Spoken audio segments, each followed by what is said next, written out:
wa ati'ullaha, dan taatilah oleh kalian akan Allah Ta'ala, wa la tu'suhu, jangan sekali-kali engkau durhaka kepadanya. Jangan berbuat maksiat kepada Allah, baik maksiat yang kecil, lebih-lebih ya maksiat yang besar, baik maksiat yang zahir ataupun maksiat-maksiat yang batin. Wa wafiquhu, dan hendaklah engkau menyetujui akan Allah Ta'ala, artinya di dalam segala kehendaknya, di dalam segala hukum yang Allah Ta'ala telah tentukan. Wala tukhalifuhu, jangan sekali-kali engkau ialah menentang atau menyalahi akan Allah Ta'ala. Wardau biqadaihi, hendaklah kalian ridha dengan sekalian qada-qadanya, ketentuan-ketentuannya.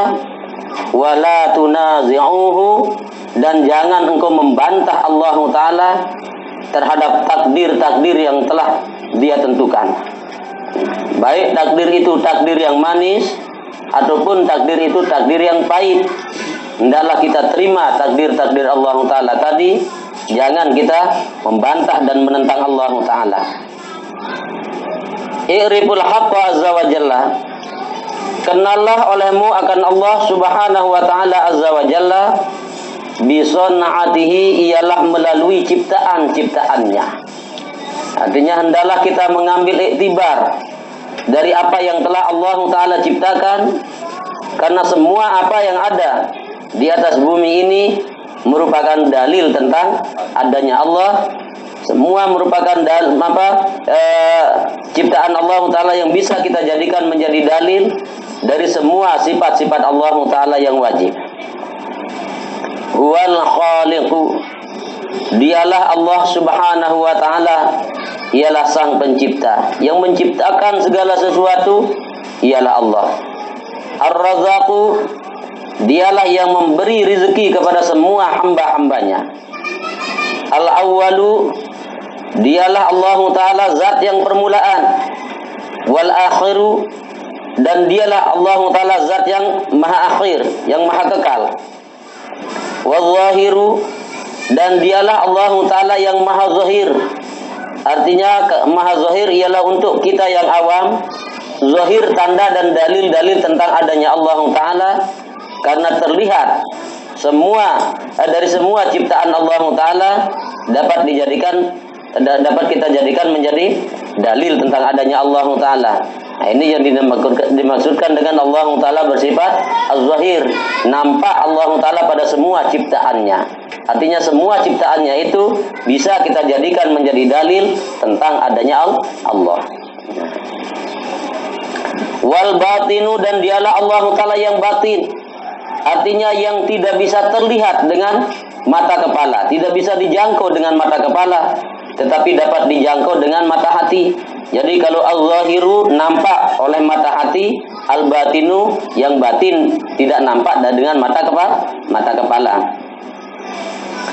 Huwal qadimul awwalu, dialah Allah Ta'ala yang maha qadim, yang maha awal, yang tidak punya permulaan. Ad-daimul abadiyu, yang kekal selama-lamanya. Al-fa'alu lima yuridu, dialah Allah Ta'ala yang melakukan apapun yang Ia kehendaki.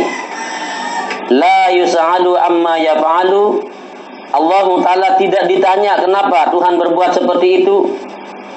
Wa hum yas'alun, tetapi manusialah nanti yang akan ditanya.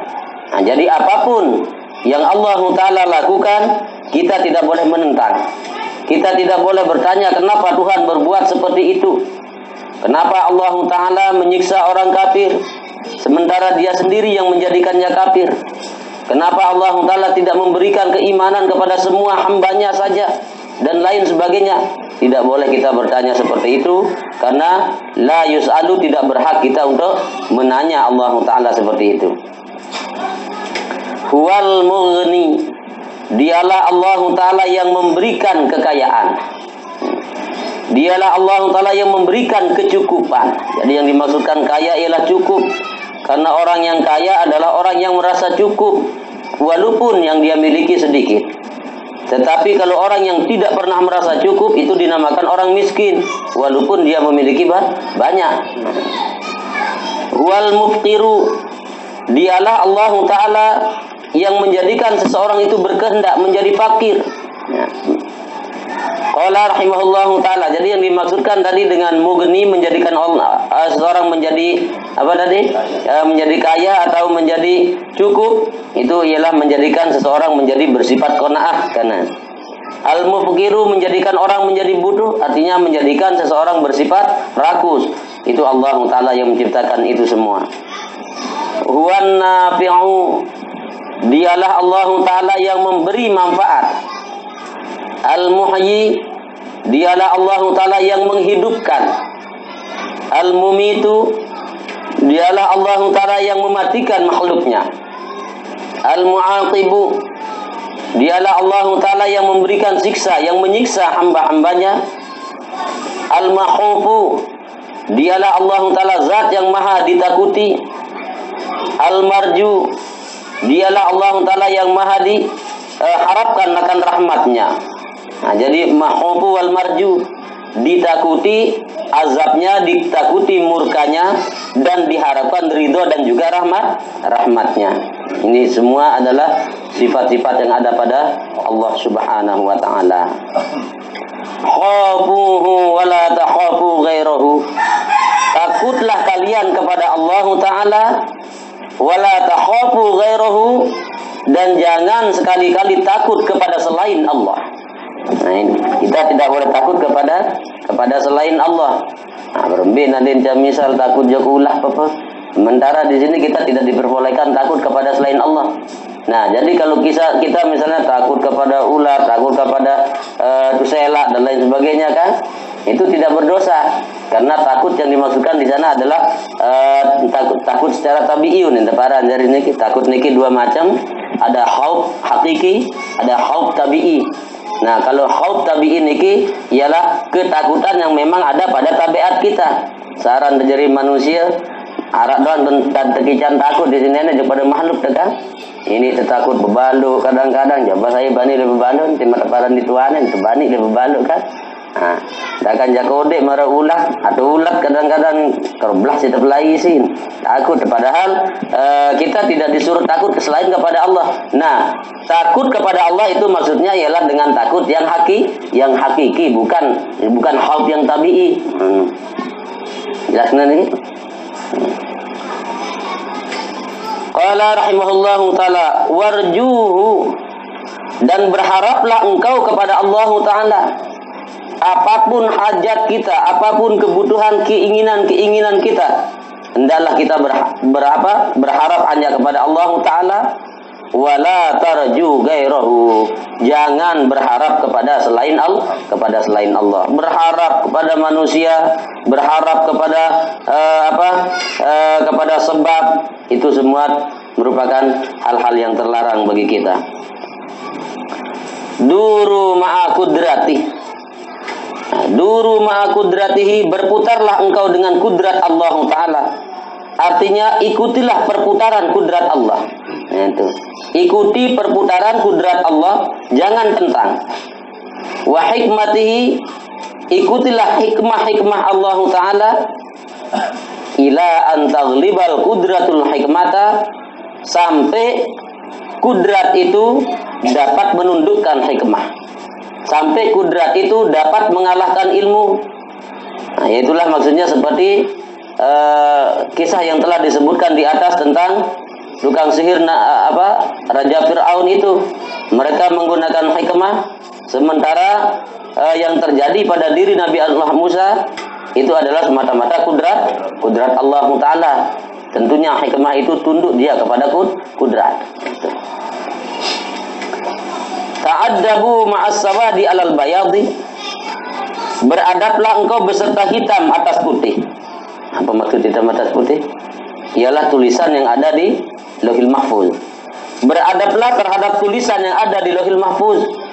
Semua takdir-takdir yang Allah Ta'ala telah tentukan dan tertulis di Lauhil Mahfuz, itu merupakan kejadian-kejadian yang harus kita alami dan semua itu merupakan ketentuan Allah Ta'ala, sehingga kita wajib beradab juga, sopan terhadap takdir yang ada di Lauhul Mahfuz itu.